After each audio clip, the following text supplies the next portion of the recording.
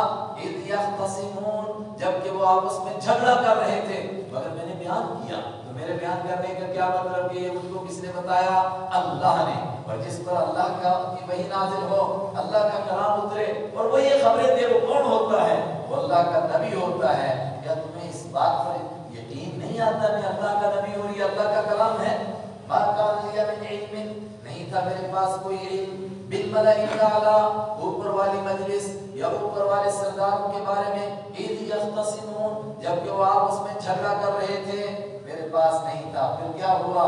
اللہ نے مجھ کو وحی کر کے بتایا، ان یوحا الیہ، نہیں یوحا، وحی کی جاتی ہے الیہ میری جانب۔ اس سے پہلے چھپا ہوا ہے کہ اللہ نے مجھ کو وحی کر کے بتایا۔ سوال پیدا ہوا کہ آپ کی وحی میں انسانیت کے لیے پیغام کیا ہے؟ فرمایا یہ پیغام ہے، ان یوحا الیہ، وحی کی جاتی ہے الیہ میری جانب، الا مگر اس بات کی، انما انا نذیر مبین، کہ میں آگاہ کرنے والا ہوں لوگوں کو صاف صاف، میرے طرف یہی وحی بھیجی جاتی ہے۔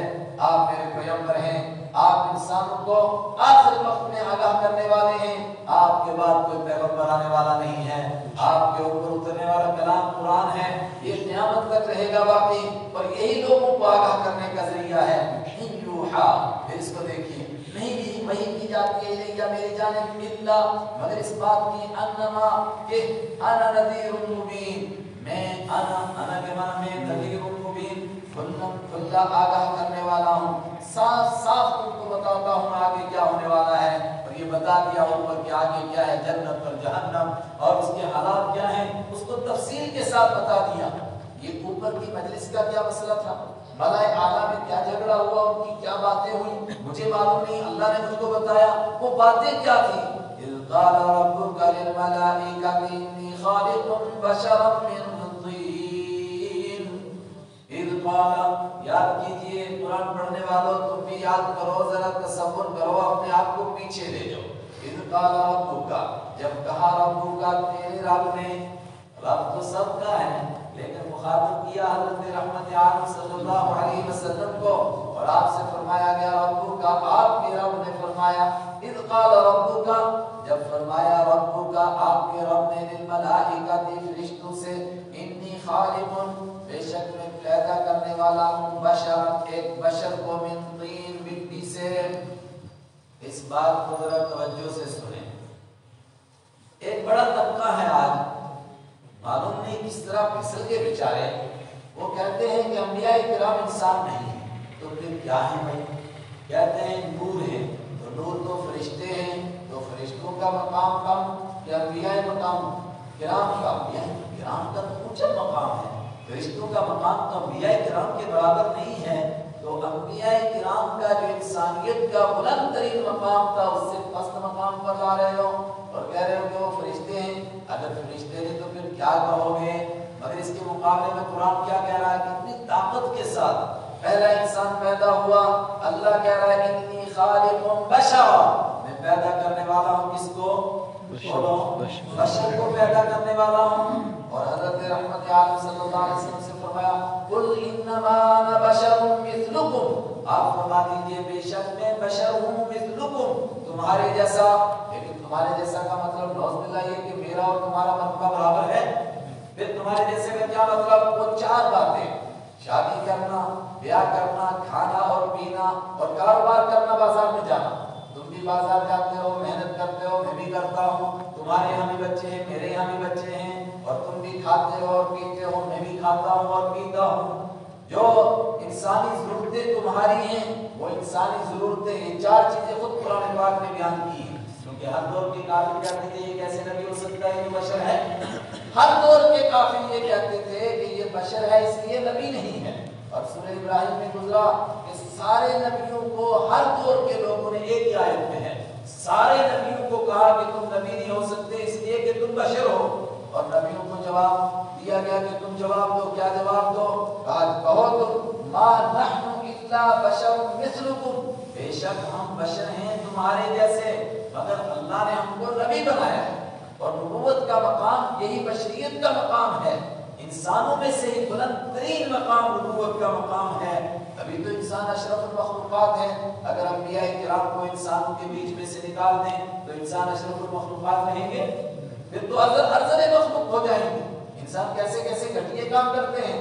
نہیں، انبیاء کرام کے مرتبے کے ساتھ جب ان کے ساتھ انسانوں کو جوڑتے ہیں تو انسان اشرف المخلوقات ہوتا ہے، اور انسانوں میں سے بلند انسان بلند ہوتے ہیں اور پست انسان پست سے بھی پست ہوتے ہیں، بل ہم اضل، وہ تو جانوروں سے بھی بدتر ہوتے ہیں۔ مطلب یہ نہیں ہے کہ ہر آدمی کو ہم کہیں اشرف المخلوقات ہے، نعوذ باللہ یہ بھی جبرائیل علیہ السلام سے افضل ہے، یہ بھی افضل نہیں، ایسا نہیں ہے۔ انسانوں میں سے جو افضل ہیں وہ فرشتوں سے افضل ہے۔ تو سب سے پہلے انسان پیدا ہوئے، ان کو بھی اللہ کہتا ہے بشر، میں کس کو پیدا کر رہا ہوں؟ بشر کو پیدا کر رہا ہوں۔ حضرت آدم علیہ السلام کو بشر کہا گیا، حضرت رسول پاک صلی اللہ علیہ وسلم کو بشر کہا، اور خود رسول اکرم صلی اللہ علیہ وسلم اپنے آپ کو فرماتے ہیں میں بشر ہوں۔ آپ کے سامنے ایک مقدمہ پیش ہوا، ایک آدمی نے گواہ پیش کی اور بڑی زبردست طریقے سے تقریر کی، اور دوسرے نے کہا کہ ٹھیک ہے جب گواہ اس کے پاس ہے، آپ نے اس موقع پر فرمایا، بخاری کی حدیث ہے، انما انا بشر، میں تمہاری طرح بشر ہوں، میں گواہوں کو دیکھتا ہوں، اگر گواہ ایک آدمی کے حق میں گواہی دیتے ہیں ان کے مطابق میں فیصلہ کر دیتا ہوں، لیکن حقیقت میں یہ زمین اس کی ہے یا نہیں ہے یہ تو وہ جانتا ہے یا اللہ جانتا ہے۔ اب بندے کو معلوم ہے کہ زمین میری نہیں ہے، فرمایا اگر میں گواہوں کی بنیاد پر کسی کے لیے زمین کے ٹکڑے کا فیصلہ کروں، اس کو یقین کرنا چاہیے کہ اس کو جہنم کا ایک ٹکڑا مل گیا ہے۔ اس موقع پر آپ نے فرمایا انما انا بشر، میں بشر تمہاری طرح بشر ہی تو ہوں۔ حضرت عائشہ صدیقہ رضی اللہ تعالیٰ عنہ سے پوچھا گیا کہ باہر کی زندگی تو ہمیں آپ کی معلوم ہے، اندر کی زندگی بتاؤ۔ حضرت عائشہ صدیقہ نے فرمایا، بخاری کی حدیث ہے، انما ہوا بشر، رسول پاک صلی اللہ علیہ وسلم گھر پہنچتے تھے، کیا تھے؟ آپ ایک بشر تھے، کیا کرتے تھے؟ فرمایا اپنے گھر والوں کے لیے کام کرتے تھے، ہم آٹا گھونٹتے تھے تو آپ صلی اللہ علیہ وسلم کیا کرتے تھے؟ لکڑیاں کاٹ کے دے دیتے تھے، چولہا جلا دیتے تھے، اور کیا کرتے تھے؟ فرمایا کبھی دودھ نکال لیتے تھے بکری کا، اور کیا کرتے تھے؟ فرمایا کبھی جھاڑو بھی لگا دیتے تھے، اور کیا کرتے تھے؟ فرمایا اپنے کپڑوں کو خود سی لیتے تھے، خود پیوند لگا لیتے تھے، اپنی جوتی مبارک کو خود درست کر لیتے تھے۔ اس موقع پر حضرت عائشہ صدیقہ رضی اللہ تعالیٰ عنہ نے فرمایا ہوا بشر، آپ صلی اللہ علیہ وسلم گھر کے اندر بشر تھے۔ سارے صحابہ نے ایک موقع کے اندر عمرو بن العاص، حضرت عبداللہ بن عمر رضی اللہ تعالیٰ حدیثیں لکھتے تھے، صحابہ نے ان سے عرض کیا کہ آپ ہر بات لکھتے ہو، اللہ کے حبیب صلی اللہ علیہ وسلم ہوا بشر، آپ بھی تو انسان ہیں، کبھی غصے میں ہوتے کبھی خوشی میں ہوتے، گیا والا غصے میں کوئی سخت بات کہہ دے اور تم اس کو بھی حدیث کے طور پر لکھتے ہو۔ آپ نے سن لیا، آپ نے فرمایا بے شک میں بشر ہوں، مگر رب کعبہ کی قسم اس زبان سے پروردگار وہی نکالے گا جو حق ہوگا، اس لیے تم لکھو، چاہے میں خوشی میں کوئی بات کہوں، چاہے میں غصے میں کوئی بات کہوں، چاہے میں رنج میں کوئی بات کہوں۔ تو جب سب سے پہلے انسان پیدا ہوئے فرمایا بشر، وہ بشر ہے۔ اصل میں بات کیا ہوئی؟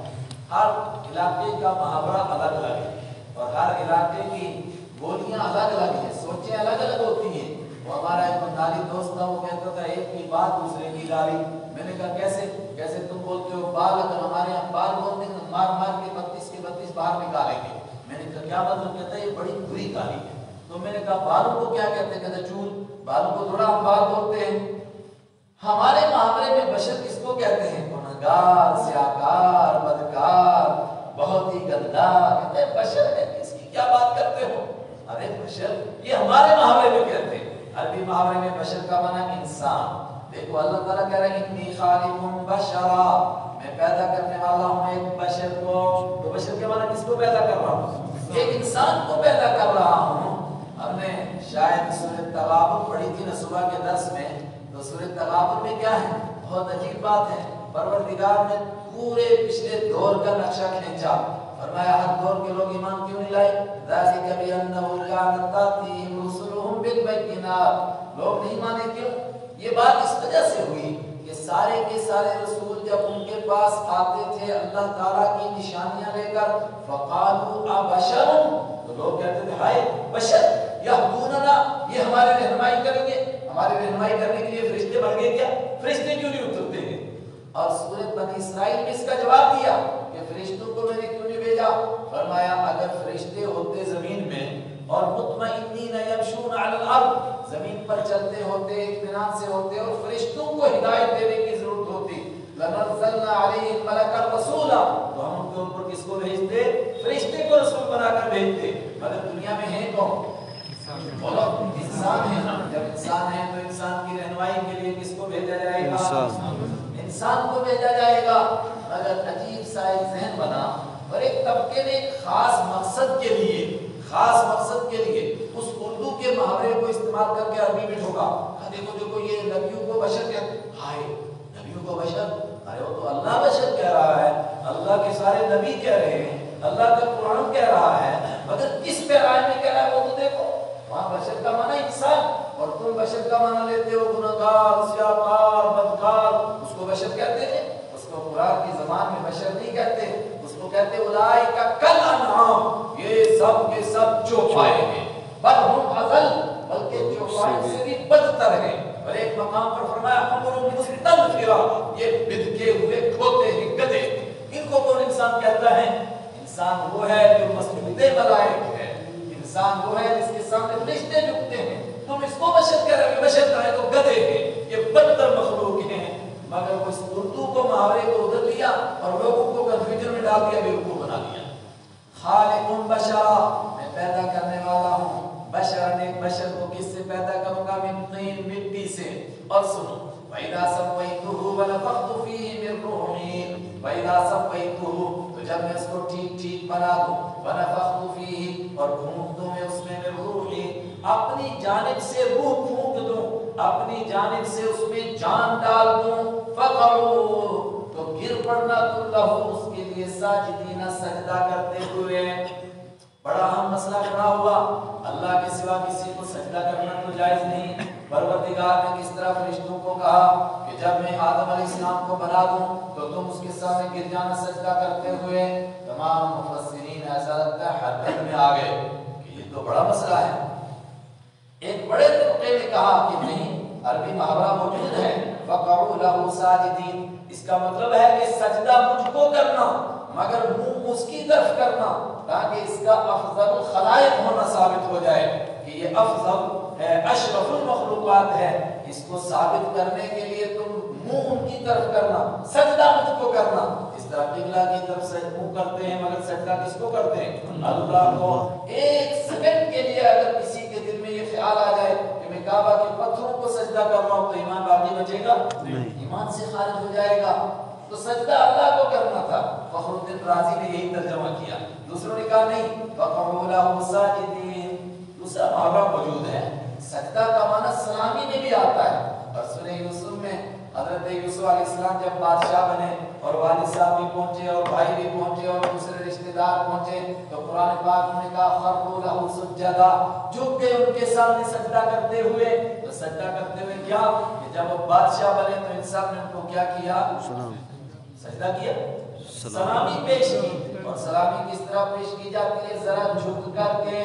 اور یہ ترجمہ بھی بہت پہلے سے جو ہے، یہ نہیں کہ کسی نے بعد میں کیا، یہ صحابہ اور تابعین کے زمانے سے ہے کہ لا وضع الجبہۃ علی الارض، یہاں سجدے سے مراد پیشانی کو زمین پر رکھنا نہیں ہے، بلکہ انحناء، بلکہ تھوڑا جھک کر کے سلامی پیش کرنا ہے۔ اور سلامی پیش کرنے کا طریقہ ہی کیا ہے کہ آدمی کیا کرے؟ ذرا جھک جائے۔ آج بھی کوئی ولی عہد بناتا ہے، بڑا بناتا ہے، تو ساری مجلس کھڑی ہو جاتی ہے اور کھڑے ہو کر تھوڑا جھکتے ہیں۔ کبھی لکھنؤ چلے جائیے گا تو وہاں سلام بھی کرنے کے جو پرانے نواب تھے نا، وہ اصل میں لوگوں کو جھکانے کا مزاج بناتے تھے۔ تو وہاں کہیں السلام علیکم تو غیر امام علیہ السلام، بابا السلام، وہ نیچے جھکتے ہیں، ہاتھ ہلاتے ہیں۔ لیکن یہ الگ بات ہے کہ ہمارے یہاں اکڑ کر سلامی کی جاتی ہے، ناراض نہ ہوں پولیس والے سے، تھوڑی دیر میں اکڑ کے کیا ہو گیا؟ یہ بڑا افسر ہو جائے، وہ آپ جج کے سامنے تھوڑی دیر جو سامنے کھڑے ہیں کنسٹیبل، تو کیا یار اس کو کیا ہو گیا، کیا ہوگا؟ تو یہ اکڑ کر سلامی کرنے کا ہمارا طریقہ ہے، عقل یہی کہتی ہے کہ سلامی کا طریقہ کیا ہے، تو اس کے لیے تھوڑا سا جھکا جائے۔ تیسرا معنی کیا گیا فَقَعُوا لَهُ سَاجِدِينَ، تو پھر چھوڑو تم اس کو سجدہ کرتے ہوئے، یعنی حضرت آدم علیہ السلام کو سلامی پیش کرو، چونکہ سجدہ کسی کے لیے جائز نہیں۔ اللہ کے حبیب صلی اللہ علیہ وسلم سے پوچھا کہ بخاری کی حدیث ہے، دو آدمی آپس میں ملتے ہیں، یصافحوا، کیا وہ مصافحہ کریں؟ قال نعم، فرمایا ہاں مصافحہ کریں۔ فرمایا کیا وہ ایک دوسرے سے گلے ملیں؟ کہاں گلے میں مل سکتے ہیں، ویسے ہمارے یہاں تو سینے ملتے ہیں، لیکن عربوں کو دیکھنا وہ گلے ملتے ہیں، کیا وہ گلے ملے آپس میں؟ فرمایا ہاں گلے ملے۔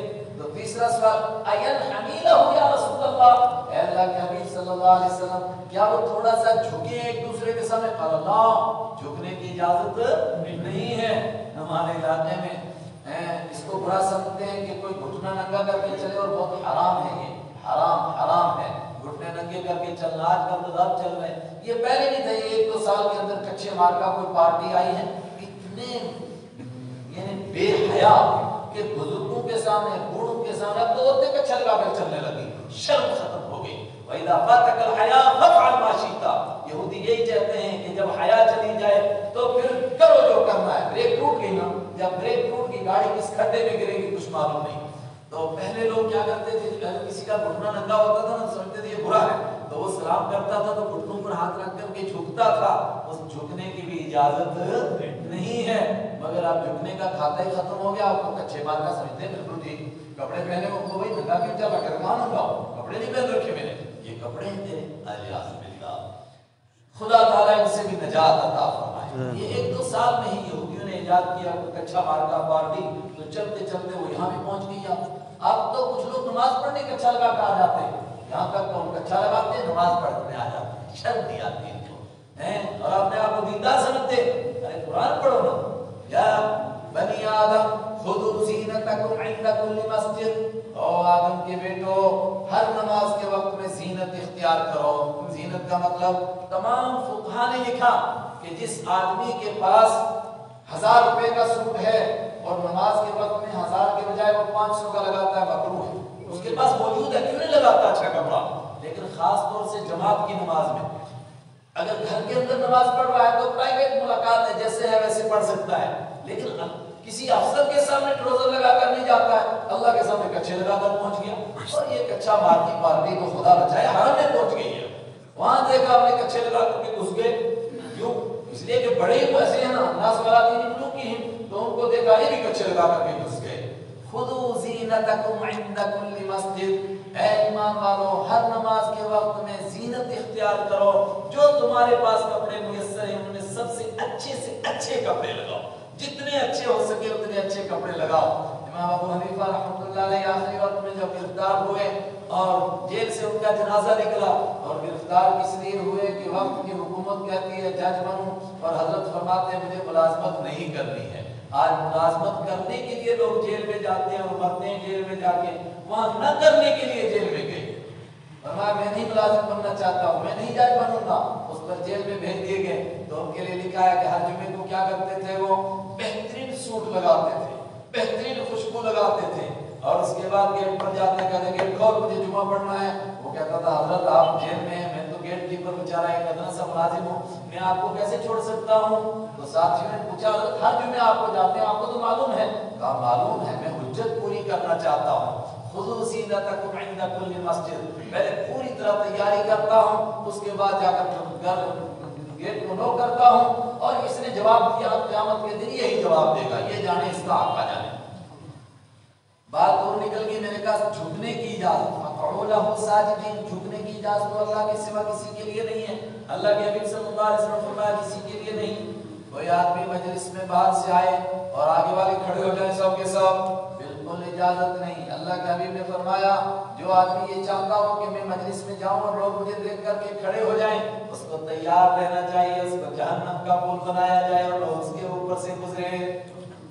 لیکن چونکہ ہم کلاس میں جاتے ہیں تو نرسری سے شروع کیا ہے تو وہ اندر سے سلام کرتے ہیں، باہر سے کوئی آیا بھائی ٹیچر باہر سے آ رہا ہے تو السلام علیکم کہے نہیں، وہ تھوڑا اندر سے بچے گا السلام علیکم سال، اور سب کھڑے ہو جاتے ہیں۔ تو جب وہاں سے سیکھا ہے تو پھر کہاں وہ عادت جائے گی، بے ساختہ ہی کھڑے ہو جاتے ہیں، چاہے ارادہ بھی نہ ہو، لیکن ایک دم کیوں، اس لیے کہ عادت بنائی گئی ہے نا بڑی محنت کے ساتھ کہ کس طرح انسان کو جھکنا ہے، کیسے چھوٹا اور بڑا بننا ہے۔ اللہ کے حبیب نے برابر کیا، فرمایا نہیں سارے انسان برابر ہیں، کوئی کسی کے سامنے نہیں جھکے گا۔ پھر یہ آدم علیہ السلام کے سامنے فرشتوں کو کیوں جھکایا گیا؟ میں نے دو جواب دیے. کیا جواب دیا؟ پہلا ان کو قبلہ بناؤ، سجدہ کس کو کرو؟ اللہ کو. دوسرا جواب کیا دیا؟ خالی جھک کر کے سلامی پیش کرو، سجدہ کرنا مقصد نہیں ہے. اور تیسری تفسیر صحابہ نے بہت ساروں نے یہی تفسیر کی، فرمایا نہیں یہ سجدہ ہی تھا، مگر جب اللہ نے حکم دیا تو حرام کس نے کیا؟ اللہ نے. اور جب اللہ نے کہہ دیا سجدہ کرو تو پھر اس میں کیا حرمت رہ گئی؟ سجدہ غیر اللہ کو کرنا حرام. لیکن جب اللہ ہی کہے کہ کر، فرشتوں کو کس نے حکم دیا؟ اللہ نے دیا. تو کہا گنجائش نکل آئی، فقعوا لہ ساجدین، تو گر پڑنا تم سجدہ کرتے ہوئے. پھر کیا ہوا؟ فسجد الملائکہ، حضرت آدم علیہ السلام میں روح پھونک دی گئی اور پھر فرشتوں کے سامنے ان کا مقابلہ بھی ہو گیا. وہ پہلے پارے میں گزر گیا کہ فرشتوں سے انہوں نے کہا اس کو پیدا کرتے ہو، یہ تو آپس میں جھگڑیں گے، لڑیں گے اور خون بہائیں گے، خون خرابہ کریں گے. فرمایا اچھا مقابلہ کر کے دیکھ لو. اور فرشتوں کو بھی پوچھا گیا کہ ان چیزوں کے نام بتاؤ، نہیں بتا پائے. آدم علیہ السلام سے پوچھا گیا، آدم علیہ السلام نے سب بتا دیے. فرمایا میں وہ جانتا ہوں جو تم نہیں جانتے.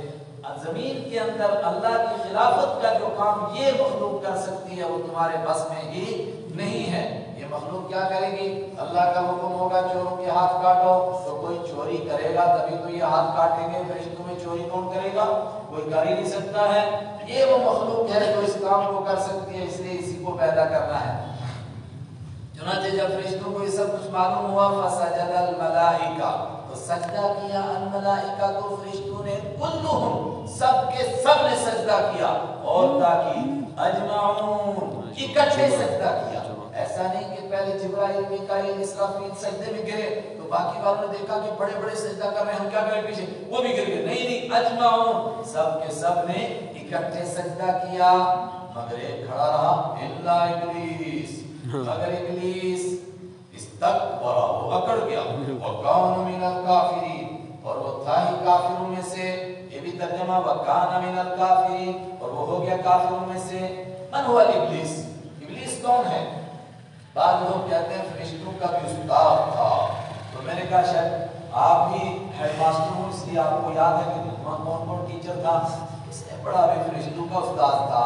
قرآن کہہ رہا ہے ہر جمعے کو پڑھتے ہو سورہ کہف میں، کان من الجن، یہ جنوں میں سے تھا، فرشتوں میں سے نہیں تھا.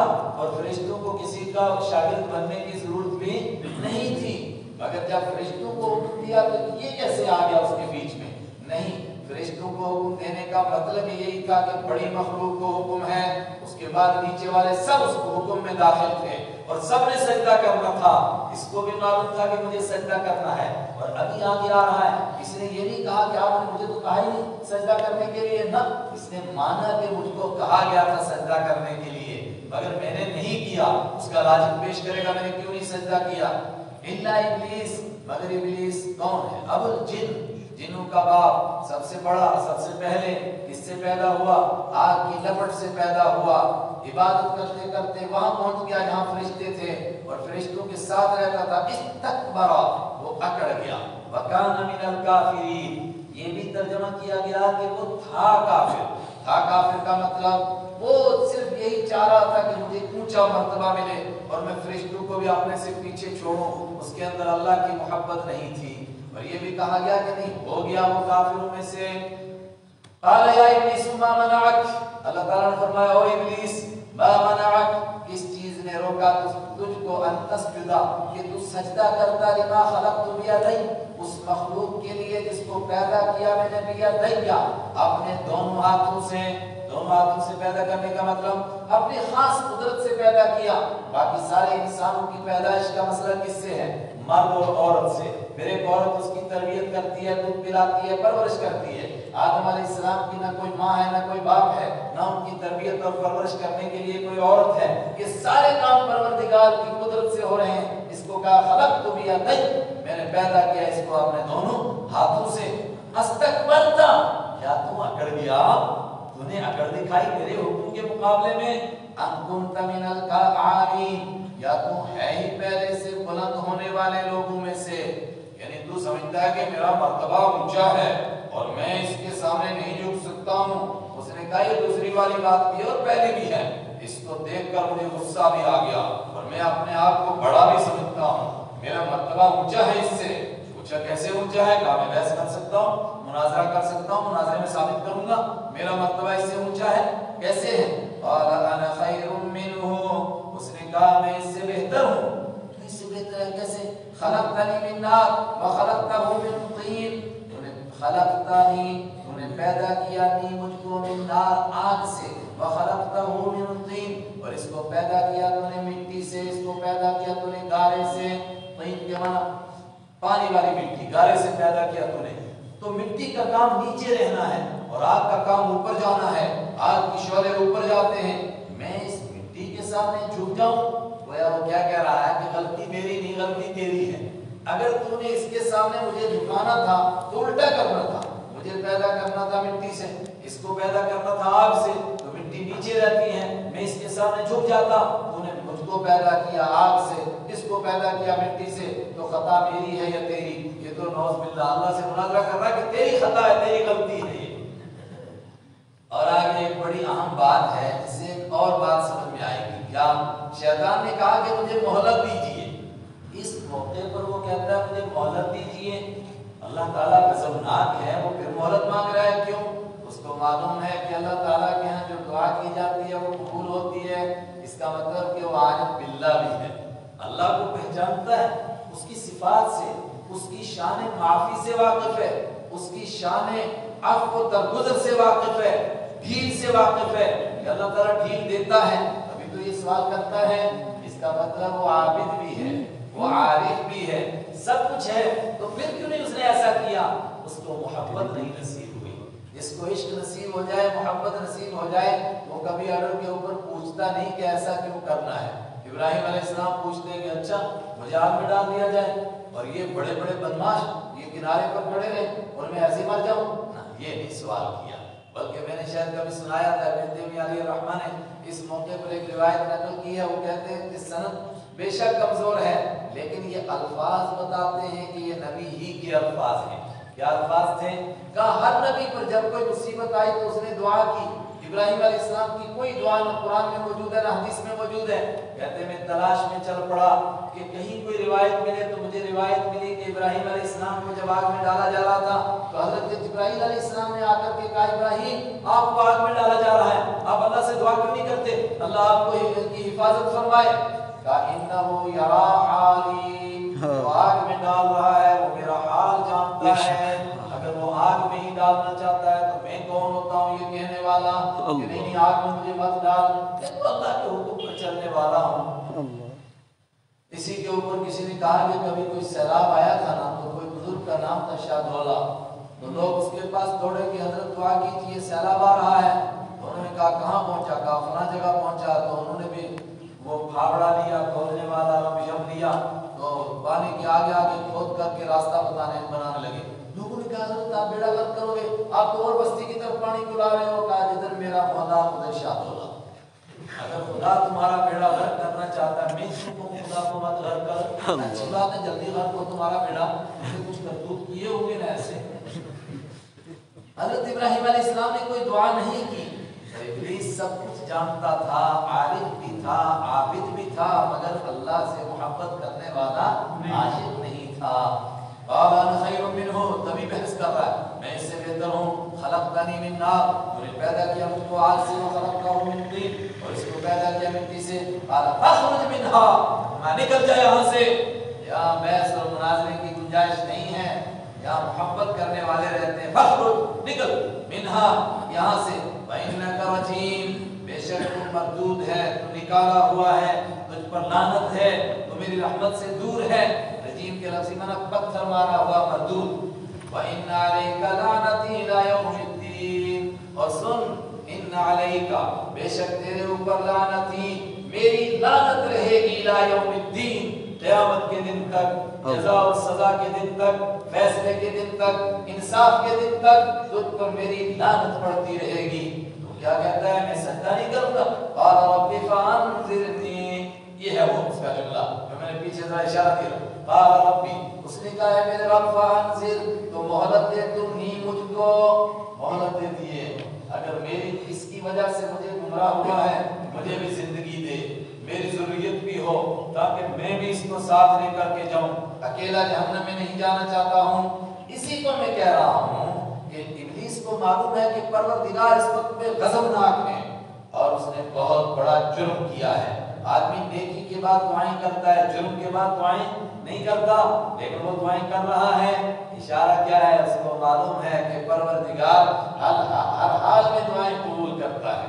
اگر مجرم جرم کر کے اللہ سے دعا نہ کرے تو کیا کرے گا؟ لیکن شیطان کیا کرتا ہے؟ انسان کو مایوس کرتا ہے، پہلے گناہوں میں مبتلا کرتا ہے اور اس کے بعد اس کو کہتا ہے کعبہ کس منہ سے جاؤ گے غالب، شرم تم کو مگر نہیں آتی۔ ارے کیوں شرم آئے تجھے؟ کہتے جی 100 چوہے کھا کے بلی حج کو چلی، 100 چوہے نہیں، 1,00,000 چوہے کھا کر کے چلے۔ اللہ کہتا ہے تب بھی آ جا، قل یا عبادی الذین اسرفوا علی انفسہم لا تقنطوا من رحمت اللہ۔ غالب کا یہ شعر بھی اسی کی ابلیس کی ترجمانی کرتا ہے، اس منہ سے جاؤ گے شرم تم کو مگر نہیں آتی۔ نہیں جانا تو وہیں ہے، اور تو کوئی جگہ نہیں جہاں جائیں، جب جانا وہیں ہے، اسی کا ڈر ہے۔ تو جیسے بھی ہوں گے، گنہگار ہوں گے، سیاہکار ہوں گے، جو بھی حالت ہوگی اسی کے سامنے پیش کریں گے۔ اللہ کو ہماری حالت معلوم ہے۔ لا تقنطوا من رحمت اللہ، میری رحمت سے مت مایوس ہو جاؤ۔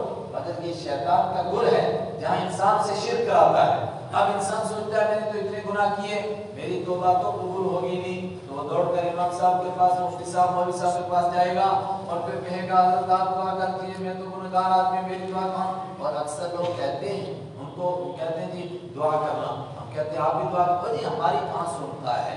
قاضی ثناء اللہ صاحب پانی تنویر رحمۃ اللہ نے لکھا یہ جملہ کہنے سے بندہ کافر ہو جائے گا، بیوی کو طلاق ہو جائے گی۔ میری کہاں سنتا ہے؟ تو نعوذ باللہ وہ اللہ کو بہرا کہہ رہا ہے، اور یہ کہنے والا نعوذ باللہ اللہ کی شان میں گستاخی کر رہا ہے، تو کیا کافر نہیں ہو گیا؟ جب کافر ہو گیا تو بیوی کو طلاق نہیں ہو جائے گی کیا؟ یہ چھوٹا مسئلہ ہے، لیکن کہتا ہے میری کہاں سنتا ہے، بلکہ اتنا ہی نہیں، وہ پنجاب میں مشہور ہے نا، میریاں سنتا نہیں تیریاں موڑتا نہیں، میری تو سنتا ہی نہیں وہ، تیری موڑتا نہیں، تو دعا کر جلدی۔ نہیں نہیں، گنہگار کی زیادہ سنتا ہے۔ کئی مرتبہ جنازہ پڑھانے کا وقت نمبر بھی آتا ہے، لوگ مجھے کہتے ہیں آپ جنازہ پڑھاؤ، میں کہتا ہوں اگر آپ پڑھا سکتے ہیں، آپ کے والد ہیں، آپ کا بیٹا ہے، آپ کی والدہ ہیں، آپ جس درد کے ساتھ جنازے میں دعا کر سکو گے وہ میں نہیں کر سکتا۔ اور حضور نے کیا فرمایا؟ جب کسی کا جنازہ پڑھو اخلصوا له بالدعاء، اس کے لیے دل سے دعا کرو، دل سے دعا۔ اب دل سے دعا تو وہی کرے گا جس کو درد ہوگا۔ وہ پنجابی میں کہا ہے کہ درداں بعد آہ نہیں نکلتی، جیسے کہ مسالوں کے بغیر کھانا نہیں بنتا ہے، درد ہوگا تبھی تو اس کی آہ نکلے گی، مگر وہ دعا نہیں کرتا ہے۔ وہ میرے جیسے آدمی کو کہتا ہے چلو جی آپ کو اتنا ہدیہ دیں گے، آپ تھوڑی دعا کر دینا، اس سے کیا دعا ہوگی، کیا قبولیت ہوگی؟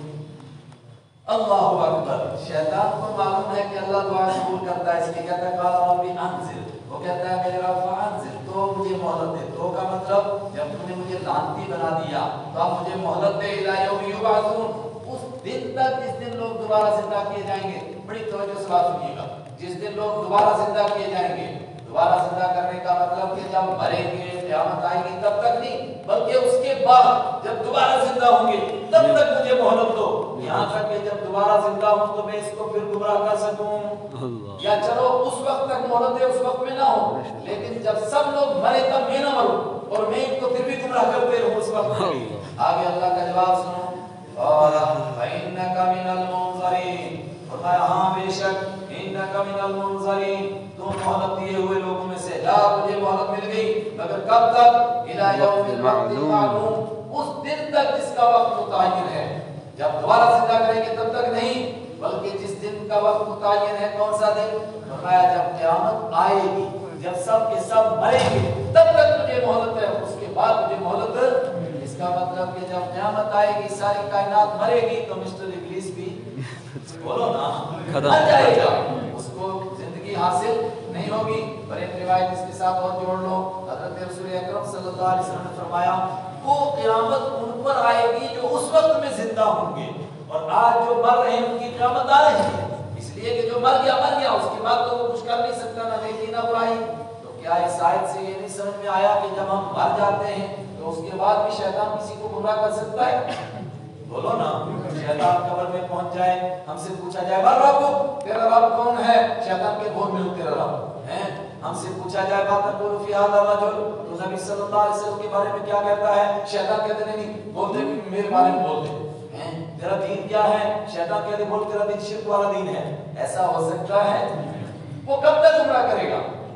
بولو جب تک آدمی کی جان نکل نہیں. اب اس طبقے کو کیا کہیں گے جو قبروں پر اذانیں دینے لگ گیا؟ پوچھا یہ اذان اللہ کے نبی نے دی؟ کہتا بالکل نہیں دی. صحابہ نے کبھی دی؟ کہتا بالکل نہیں دی. تابعین نے، تبع تابعین نے، چاروں اماموں نے، بڑے بڑے اولیاء کرام شیخ عبد القادر جیلانی رحمۃ اللہ علیہ جیسے بزرگوں نے دی؟ کہتے نہیں دی. تو حضرت آپ کیوں دے رہے ہیں؟ کہتے ہیں آپ نے نہیں پڑھا ہے اذان کی وجہ سے شیطان بھاگ جاتا ہے. اس وقت میں شیطان اس کو گمراہ کرتا ہے، ہم اذان دیتے تاکہ شیطان بھاگ جائے. اور شیطان کو بھگانے کا بڑا اچھا طریقہ دیکھا. حضور کو یہ طریقہ نہیں معلوم ہوا. کسی کو امام مالک رحمۃ اللہ علیہ نے کہا جو دین کے اندر نئی بات نکالتا ہے وہ دبے لفظوں میں یہ کہنا چاہتا ہے کہ حضور نے دین پورا نہیں کیا، چھپا کر رکھا تھا، ایک بات باقی تھی وہ میں بتا رہا ہوں. یعنی قبروں پر اذان دینا حضور نے چھوڑ دیا تھا، اب میں بتا رہا ہوں. اللہ اکبر. انہی لوگوں کے لیے کہا من وقر صاحب بدعت فقد هدم الدین. جس آدمی نے ایسے بدعتی کا احترام کیا اس نے دین کی جڑوں کو کھود دیا. کیوں؟ جب بدعتیں گڑھنے والوں کا احترام ہوگا تو لوگ اور بدعتیں گڑھیں گے. یار ایک بدعت پر میرا اتنا احترام ہو رہا ہے، اتنی واہ واہ ہو رہی ہے، لہٰذا میں کل اور 10-15 گھڑ کے لاؤں گا. اس پر بڑا احترام ہوگا تو اس نے اور گھڑنا شروع کیا. یہ معاشرے کے اندر احترام کے لائق نہیں، تحقیر کے لائق ہیں تاکہ دوسرا کوئی بدعت گڑھنے کے لیے کھڑا نہ ہو. قال فبعزتك لأغوينهم أجمعين.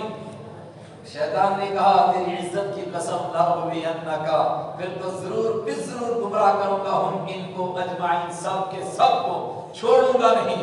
ان کی وجہ سے میں جہنم میں گیا، اب میں بھی نہیں چھوڑوں گا. الا عبادك منهم المخلصين. لیکن فوراً وہ بھی کہتا ہاں تیرے کچھ بندے ہیں جو میرے قبضے میں آنے والے نہیں ہیں. الا عبادك، مگر تیرے بندے منهم ان میں سے المخلصین، خالص کیے ہوئے. اور یہ سورہ صافات میں رسول نے بار بار پڑھا تھا، گویا وہاں جن کو مخلص کہا جا رہا تھا یہاں بتایا یہ وہ طبقہ ہے جو شیطان کے قبضے میں نہیں آتا ہے، یہ خالص کیے ہوئے لوگ ہیں. اللہ تعالیٰ نے فرمایا اچھا یہاں یہ بات نہیں، سورہ حجر میں ہے. اللہ تعالیٰ نے فرمایا اچھا تو گمراہ کرے گا، میں جا جو تو کر سکتا ہے کر. ان عبادی لیس لک علیہم سلطان. جو میرے دین پر چلنا چاہیں گے میرے بندے ان کو تو جبری طور پر گمراہ نہیں کر سکے گا. الا من اتبعک من الغاوین. ہاں جو تیرے پیچھے چلنا چاہیں گے ان کو تو گمراہ کرے گا، جو نہ چلنا چاہیں اس کو گمراہ کر دیں. اس پر ایک اشکال ہوتا ہے کہ کبھی کبھی ابلیس تو بندے کو پاگل بنا دیتا ہے، شیطان ایسے حملے کرتے بندہ پاگل ہو جاتا ہے. تو قرآن نے کہا اتخبط الشیطان، شیطان نے ان کو خبتی بنا دیا من المس، چھونے کی وجہ سے. تو وہ تو ہو گیا بیچارہ گمراہ، نہیں گمراہ ہوا. اس لیے کہ اگر کام کرنا چھوڑ گیا دماغ اب تو کسی چیز کا سوال ہی نہیں، اب تو بے ٹکٹ جنت میں جائے گا، تو اس سے بھی اس کا کچھ نہیں بنے گا. الا عبادک، مگر تیرے وہ بندے منہم ان میں سے المخلصین، خالص کیے ہوئے. قال فالحق، اللہ تعالیٰ نے فرمایا پھر سچ بات سن، حق بات سن. فالحق ھذا، یوں ہے بات تو پھر سچ بات یہ ہے. والحق اقول، اور میں سچ بات ہی کہتا ہوں. کیا بات؟ لأملأن جہنم، ضرور بھر دوں گا جہنم کو، من کا تجھ سے، ومن من تبعک، اور ان لوگوں سے جو پیچھے چلیں گے تیرے، منہم ان میں سے، اجمعین تم سب کے سب سے جہنم بھر دوں گا. جا کر گمراہ کس کو گمراہ تو کرتا ہے، اور جو ہدایت پر چلنا چاہے گا ان کو تو گمراہ نہیں کر سکے گا. قل ما اسألكم علیہ من اجر. اللہ اکبر. اے میرے حبیب صلی اللہ علیہ وسلم، آپ نے پچھلی باتیں سنائی، تاریخ عالم کو کھول کر کے رکھ دیا انسانوں کے سامنے، اور ایسی تاریخ سنائی 1450 سال گزر گئے، آج تو کوئی ٹھکرا نہیں سکا. اس تاریخ میں کوئی کہہ سکا ہو نہیں جی ایوب علیہ السلام تو کوئی بندے نہیں تھے، یہ کیا کہہ دیا آپ نے، داؤد علیہ السلام کے ساتھ ایسا کوئی واقعہ نہیں پیش آیا، سلیمان علیہ السلام کے ساتھ ایسا کوئی واقعہ نہیں پیش آیا. سب نے تسلیم کیا جو قرآن کی تاریخ ہے وہ سب سے سچی تاریخ ہے. یہ پچھلی تاریخ بھی بیان کی، ملائے اعلیٰ کی باتیں بھی بتائیں، اور مرنے کے بعد کیا ہوگا وہ بھی ساری باتیں بتائیں. اے ساری دنیا کے لوگوں، کیا تم سے اس پر کوئی کرایہ لیا میں نے؟ کیا تم سے اس پر کوئی فیس لی میں نے؟ اور تم پھر بھی اس کلام کو نہیں قبول کرتے ہو. قل، اے میرے حبیب فرما دیجئے، ما اسأل، میں نہیں مانگتا ہوں تم سے علیہ اس پر من اجر، کوئی مزدوری تم سے سے اس پر کوئی اجر کوئی بدلہ نہیں مانگتا ہوں.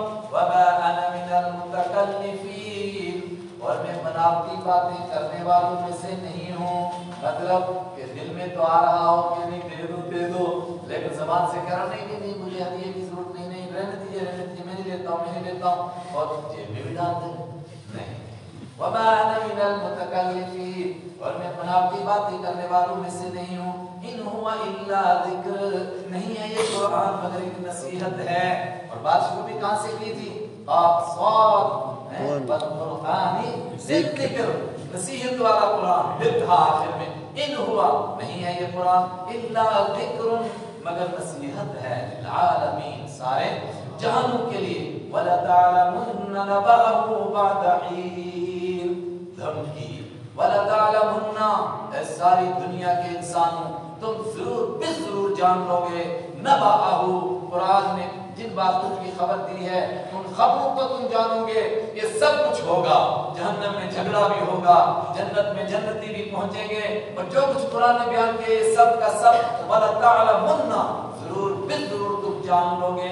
نَبَأَهُ، اس کی خبر کو بعد حین، ایک وقت کے بعد. بس آنکھیں بند ہونے دو، مرنے کا نمبر آنے دو، پھر دیکھو کس طرح قرآن کی صداقت تمہارے سامنے آئے گی.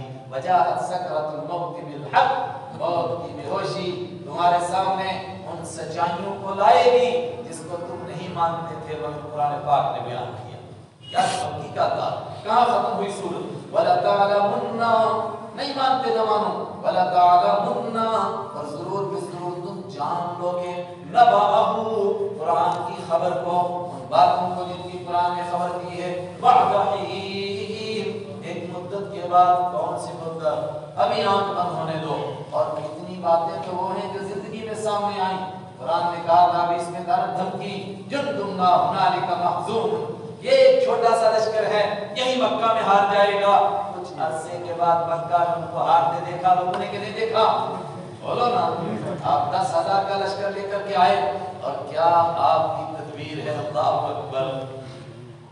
عربوں کا عجیب نظام، ان کی کوئی حکومت نہیں ہے لیکن ان کے گڈریے اور ان کے جو چرواہے دائیں بائیں گھومتے رہتے ہیں اس قدر ہوشیار دماغ ہیں کہ چڑیا اڑتی ہے تو اس کی طرح ملتی ہے مکہ والوں کو. فلاں جگہ اس طرح چڑیا اڑ رہی ہیں، لیکن 10,000 کا لشکر مکہ سے صرف 30 کلومیٹر پیچھے تک رہتا ہے، مکہ والوں کو پتہ ہی نہیں. اور آپ کا منشا یہ ہے تاکہ ان کو مقابلہ کرنے کا کوئی موقع ہی نہ رہے. اور اس موقع کے اوپر اللہ تعالیٰ جزائے خیر دے، سیرت نگاروں میں انہوں نے لکھا کہ ایک بڑا پہلوان تھا، اس نے ایک نظم لکھی تھی کہ اگر مسلم مجھے مل گئے میں ان کو ایسے ماروں گا ویسے ماروں گا، اور اگر مکہ کے قریب آئے تو میں تو ان کے سر ٹکراؤں گا اور ان کو تلوار سے نہیں ماروں گا، سر کو آپس میں کچلوں گا. لیکن جب اس نے سنا نا کہ مرو زہران پر 10,000 کا لشکر آ گیا ہے تو بیٹھ کے نیچے گھس گیا. اس کی بیوی نے اس کو شعر سنایا کہ تیرا شعر کہاں گیا؟ کہا شاعری وائری کا دور چلا گیا. آپ جان بچا کسی طرح اگر بچتی ہے. جب قرآن نے کہا تھا کہ تم جُنْدٌ مَّا هُنَالِكَ مَحْزُونٌ، ایک چھوٹا سا لشکر ہے یہی شکست کھائے گا، اس آیت میں کہا تمہیں ابھی اس کا پتہ چلے گا. پتہ چلا کہ نہیں چلا؟ وقت ہو گیا. ورنہ کتنی باتیں ہیں جو قرآن نے کہیں اور کہا اتنے عرصے کے بعد ہوگی اسی طرح ہو گئی، کہا اس کے بعد یہ ہوگا اسی طرح ہو گیا. انشاءاللہ اس موضوع پر تھوڑا سا وقت میرا کل عرض کروں گا. صدق اللہ مولانا العظیم.